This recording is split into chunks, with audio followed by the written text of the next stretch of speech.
શ્રાવણ માસના પવિત્ર અવસરે ભક્તો કાવડ યાત્રા દ્વારા મહાદેવ પ્રત્યેની પોતાની ભક્તિ દર્શાવતા હોય છે। આ જ પ્રકારે સતત 13મા વર્ષે 5000 કરતાં પણ વધારે મહિલાઓની મહાકાવડ યાત્રા તેમજ પાર્થેશ્વર શિવલિંગની પૂજાના આયોજન સાથે સાથે મહિલાઓ દ્વારા ક્યારેક કાવડ યાત્રા ન થઈ હોય એના કરતાં પણ વિશાળ કાવડ યાત્રાનું આયોજન કરવામાં આવ્યું હતું।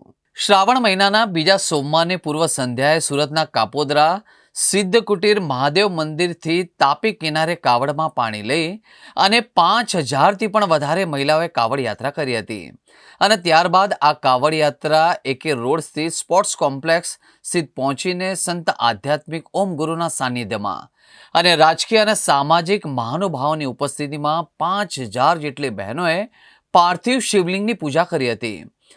મધર મહિલા ચેરિટેબલ ટ્રસ્ટના પ્રમુખ કોમલબેન પટેલે કહ્યું હતું કે આજે 5000થી વધુ બહેનોએ કાવડ યાત્રા બાદ એકસાથે પાર્થેશ્વર શિવલિંગની પૂજા અર્ચના કરી હતી। અમારે લક્ષ્ય એટલો જ છે કે સમગ્ર ભારત જ નહીં પણ સમગ્ર વિશ્વની અંદર હિન્દુ ધર્મને વધુને વધુ પ્રચાર થાય। એક સાથે જ 5000થી વધુ બહેનો ભક્તિભાવ સાથે જોડાતા સમગ્ર મેદાનની અંદર કેસરીઓ લહેરાયો હતો। આજે સમગ્ર દેશની અંદર સનાતન ધર્મનો એક સંદેશો દેખાઈ રહ્યો છે। આ ધરતી પર હિન્દુઓનો વાસ છે ત્યાં સુધી હર હર મહાદેવના નારા ગુંજતા રહેશે। આજે આ મધર મહિલા ચેરિટેબલ ટ્રસ્ટના માધ્યમથી મહિલાઓની વિશાળ કાવડ યાત્રાનું આયોજન કરવામાં આવ્યું છે ત્યારે આખા ભારત વર્ષમાં ક્યાંય ન થાય એવી કાવડ યાત્રા આજે અમારા ટ્રસ્ટના માધ્યમથી નીકળી છે। કાપોદ્રા સ્થિત સિદ્ધકુટીર મંદિરથી નીકળી અહીં જળક્રાંતિ મેદાન સુધી અમે પહોંચ્યા છે ત્યારે આ 5000થી પણ વધારે બહેનો આજે સમૂહમાં પાર્થિવ શિવલિંગ પૂજાનું અમે પૂજા કરીશું। ત્યારબાદ સૌ શિવની આરાધના કરી પૂજા અર્ચના કરી અને સૌ ફરાળ કરીને અહીંયાથી છૂટા પડવાના છે।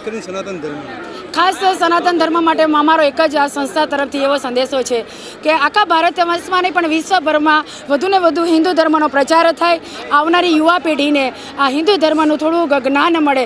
આમ તો હિન્દુઓ છે એટલે આપણા બાળકોને એનું જ્ઞાન હોય જ, પણ વધુને વધુ આખા ભારત નહીં પણ આખા વિશ્વમાં હિન્દુ ધર્મનો પ્રચાર થાય એ જ અમારો લક્ષ્ય છે।